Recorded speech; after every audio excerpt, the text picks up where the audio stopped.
네, 경제 소식을 빠르고 친절하게 전달해 드립니다. 오늘 굿모닝 경제는 유혜미 한양대학교 경제금융대학 교수와 함께하겠습니다. 교수님 어서 오세요. 어서 오십시오.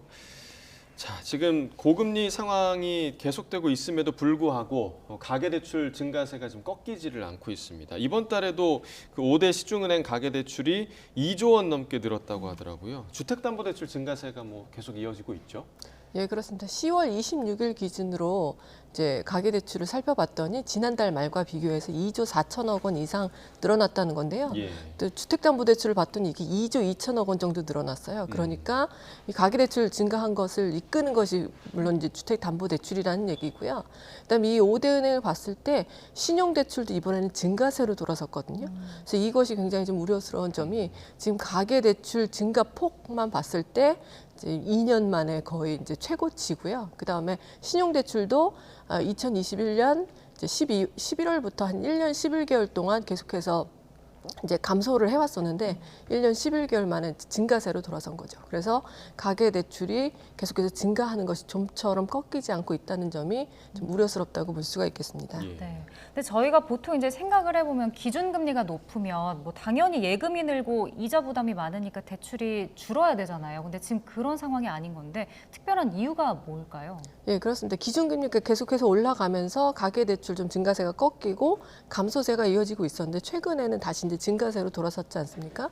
그런데 이제 기준금리가 떨어진 것도 아니고 네. 오히려 시장금리는 올라가고 있으니까 도대체 이것이 왜 그런지 궁금해하시는 분들이 많을 텐데요. 일단 주택담보대출이 가계대출 증가세를 이끌고 있기 때문에 그럼 주택담보대출이 왜 늘어나고 있는지를 좀 생각을 해보면 네. 그 주택을 구매하려는 이제 수요가 계속해서 늘어나고 있다는 겁니다. 주택을 계속해서 왜 그러면 구매하려고 하느냐? 일단 주택 시장이 이제 저점을 찍고 약간 회복하면서 주택 수요가 회복된 측면이 있는데 여기에는 부동산 관련된 여러 가지 규제가 좀 완화되고 이제 특례 보금자리론과 같은 그런 이제 대출이 완화된 측면이 있겠죠. 대출 규제가 완화된 측면이 있는 데다가 여기에 이제 덧붙여서 주택 관련된 이제 가격이 앞으로도 상승할 것이라는 이제 매수 심리가 살아날 수 있는 그런 조건이 좀 마련됐다고 볼 수 있는데요. 한국은행에서 발표하는 주택 가격 전망 CSI라는 것이 있습니다. 이게 앞으로 이제 주택 가격이 어떻게 될 것인지에 대한 이제 심리를 물어보는 건데요. 이게 지금 이제 작년 12월부터 10개월 연속해서 이제 늘어나고 있다가 지난달에 소폭 하락했는데 이제 상당히 계속해서 주택 가격이 상승할 것이라는 기대가 좀 확산이 되고 있고요.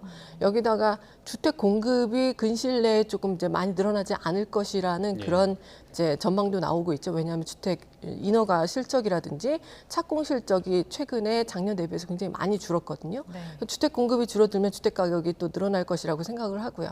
마지막으로 지금 이제 여러 가지 국제 간의 이제 전쟁이라든지 아니면은 무슨 에너지 가격 상승이라든지 이런 여러 가지 요인들이 그 건설을 할 때 자재 비용을 좀 늘리고요.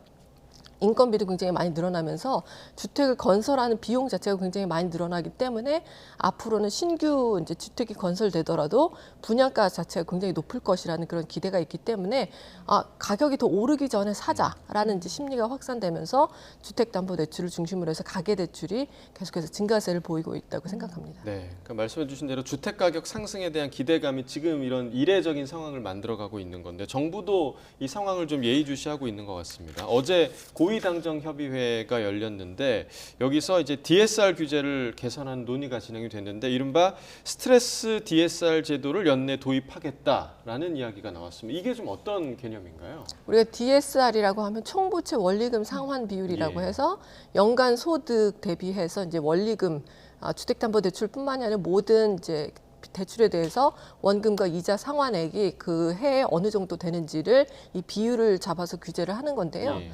일반 은행 같은 경우는 한 40% 정도로 설정이 되어 있습니다. 그래서 총 소득 중에서 한 40% 이상 사용하지 말고 대출 한도를 이제 묶어두자는 얘기인데요. 이 스트레스 DSR이라고 하는 것은 만약에 이제 대출을 받았더라도 지금과 같이 예상치 못하게 금리가 오래 높게 유지되는 경우가 있을 수도 있지 않습니까? 아니면 예상보다 더 높게 금리가 올라가는 수가 있고요.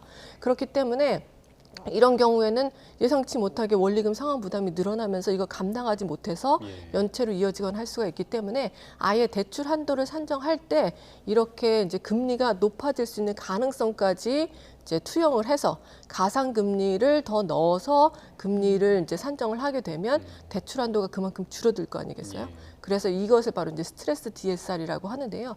이것까지 도입을 해서 대출 한도를 좀 더 줄이려는 그런 시도가 이루어지고 있습니다. 네. 그럼 이 스트레스 DSR을 시행하면 효과나 뭐 실효성은 어느 정도로 있을 것으로 보시나요? 일단 이것 때문에 대출 한도가 줄어들 것이기 때문에 대출 한도가 줄어들면 대출을 많이 못 받으니까 이제 가계대출 증가세를 억제하는 데 이제 도움이 될 수는 있겠지만요.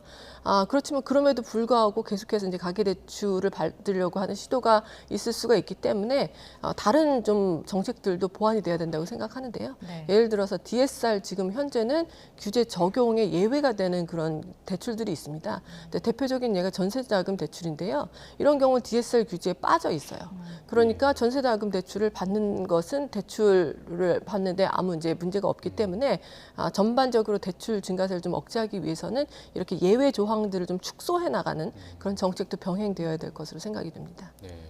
자, 이와 더불어서 민간 금융회사도 좀 긴장하는 분위기가 감지가 되더라고요. 시장 금리가 오르는 시기에 대출 금리를 더 올리고 있는데 지금 이 이유는 좀 어디에 있을까요? 아무래도 이제 정부에서 지금 가계대출 증가세를 억제하기 위해서 굉장히 많은 이제 예. 관심을 두고 이것을 정책을 시행하고 있기 때문에 여기에 이제 협조하는 의미에서 민간 은행들도 이제 가계대출 증가세를 좀 억제하기 위해서 노력을 하고 있습니다.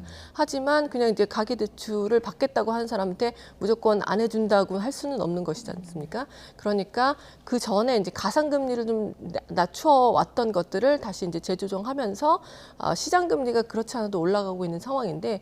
여기에 가상금리를 조금 더 이제 덧붙여서 대출 받을 수 있는 금리가 올라가면 그래도 가계대출을 좀 덜 받지 않을까 네. 하는 생각으로 지금 여러 가지 시중은행들이 정부의 그런 정책 방향과 협조를 하면서 시장에서 이제 금리보다 조금 더 높게 대출 금리를 높이고 있는 상황입니다. 네. 자, 다음 소식도 보겠습니다.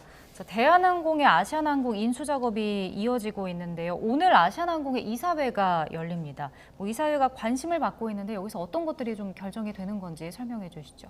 예, 대한항공하고 이제 아시아나항공 간의 기업 결합에 관해서는 지난주에도 말씀을 드렸었는데요. 이게 3년여를 끌어왔던 이 기업 결합이 거의 이제 막바지에 이르고 있는데 이 중에 이제 가장 중요한 관문 중에 하나가 여러 이제 관련된 국가들한테 신고를 해서 심사 승인을 받아야 되는 거거든요. 근데 이제 얼마 전에 EU에서 EU 집행위원회에서 여기에 대해서 좀 이제 우려를 표했어요. 이렇게 대한항공하고 아시아나항공이 기업 결합을 했을 때 그 유럽 노선에서의 경쟁이 좀 제한될 수 있다. 따라서 이걸 시정 조치를 하라고 했는데요. 이 시정 조치안에 대한항공이 담으려고 하는 것이 아시아나의 화물 사업 부분의 매각입니다. 네. 그래서 이것을 이제 하려고 하면 이것을 하게 되면 이제 특히나 화물 부분에서의 경쟁 제한이 되는 것을 좀 막을 수 있겠다 해서 이것을 시정 조치안에 포함시키려고 하는데 이게 아시아나의 이제 사업 부분을 매각하는 거다 보니까 아시아나 이사회에서 의결이 이루어져야 됩니다. 그래서 오늘 오후 2시에 아시아나 이사회가 열리는데요.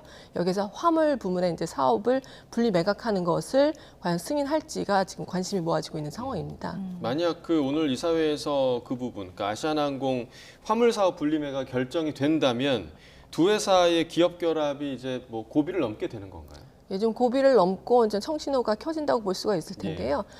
이 지금 EU 집행위원회에서 시정 조치안을 31일까지 제출하라고 했고 여기에 이제 가장 핵심적으로 포함될 내용이 만약에 이제 아시아나 이사회에서 승인이 된다면 화물 사업 부분을 이제 분리 매각하는 것인데요. 그렇게 이제 만약 이사회에서 승인이 된다면 EU 집행위원회에서 이 기업 결합을 승인할 가능성도 이제 높아지고요. 근데 총 기업 결합을 신고한 신고해야 되는 국가가 14개 국가가 있습니다. 네. 근데 그 중에서 이미 11개 국가에서는 기업 결합이 승인이 났습니다. 예. 그 지금 EU하고 지금 승인 과정을 논의를 하고 있는 것이고요. 여기에 남은 국가가 미국하고 일본인데 만약에 EU에서 이 기업 결합이 심사가 승인이 된다면 미국과 일본도 이제 승인될 가능성이 높기 때문에 전반적으로 이제 기업 결합이 잘 이루어질 수 있는 가능성이 커진다고 볼 수가 있는데 만약에 이번에 이제 잘못된다면 아예 기업 결합 자체가 무산이 되는 그런 결과를 낳을 수도 있습니다. 네. 근데 이제 일각에서는 화물 사업 매각에 찬성하면 뭐 배임 소지가 있다 이런 얘기가 나오면서 반대하는 입장도 있던데 이거는 왜 그런 건가요? 예, 이제 아시아나 이제 이사의 입장에서는 이 화물 사업 부분을 분리 매각하는 것이 과연 주주들의 이익에 부합하는지를 따져보지 않을 수가 없을 텐데요. 이 아시아나의 이제 사업 중에서 지금 화물 사업 부분이 이제 유일하게 잘 되고 있는 부분입니다. 그래서 상반기 중에 매출이 한 22% 정도를 지금 화물 사업 부분이 차지를 하고 있는데요. 부채도 높고 지금 여러 가지로 이제 매출이 잘 안 나오고 있는 상황에서 화물 사업 부분은 유일하게 좀 잘 되고 있는 부분이라서 네. 이 부분을 매각하는 것이 기업 결합도 되기 전에 매각하는 것이 과연 주주의 이익을 훼손하지는 않는지 이 부분에 따라서 이제 배임 혐의가 적용이 될 수도 있기 때문에 이사들 간에 좀 의견이 엇갈리고 있는 상황이라고 합니다. 네, 오늘 이사회 결정을 좀 지켜봐야 될 것 같고요.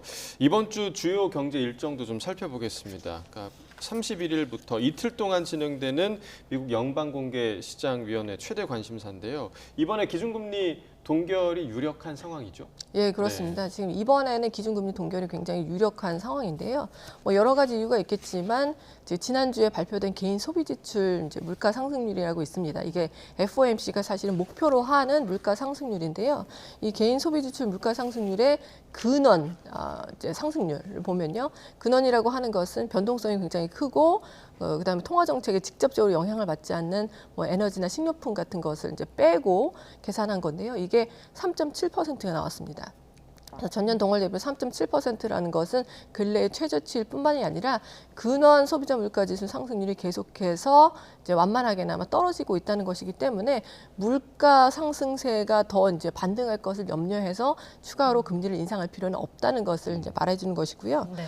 하지만 이제 개인 소비 지출 자체는 전월보다 좀 늘었습니다. 그래서 소비가 견인하는 미국 경제의 특성상 소비가 꺾이지 않으면 물가 상승률이 지금은 하락하더라도 추후에 다시 또 상승할 가능성도 있기 때문에 지금 이제 현재는 동결을 하지만 추후엔 다시 한번 추가 금리 인상이 있을 수도 있다는 그런 가능성도 나오고 있긴 합니다만 이제 4분기 들어서 미국 경제가 또 침체에 들어설 수도 있다는 그런 의견들도 나오고 있어서 조금 더 지켜봐야 할 것 같습니다. 지금 얘기해 주셨는데 이제 4분기에 좀 경기 침체 국면에 들어설 수 있다. 일각에선 또 내년 상반기에 그렇게 접어들 수 있다. 이런 분석이 나오던데 어떻게 좀 전망을 하시나요?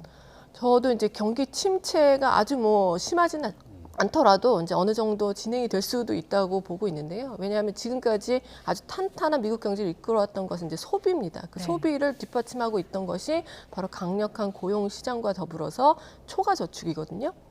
그래서 이 코로나 기간 동안에 계속해서 많이 이제 제공이 됐던 재난지원금으로 인해서 초과 저축이 많이 쌓여있던 것이 계속해서 탄탄한 소비를 받쳐주고 있었는데 이 미국 가계 소비 그 초과 저축이 한 4분기 정도에는 거의 소진될 것이라는 그런 분석들도 나오고 있는 데다가 고용 시장도 완만하게나마 조금씩 과열이 진정되는 모습을 보이고 있거든요. 네. 그러니까 이런 것들이 이제 진행이 된다면 더 이상 소비를 탄탄하게 받쳐주기 좀 어려운 상황으로 갈 수 있기 때문에 좀 아주 심하지는 않더라도 미국 경제도 좀 침체 국면에 접어들 가능성이 점점 커지고 있다고 볼 수 있습니다. 알겠습니다. 네, 오늘 굿모닝 경제 여기까지 듣겠습니다. 유혜미 교수와 경제 이야기 나눠봤습니다. 고맙습니다. 고맙습니다.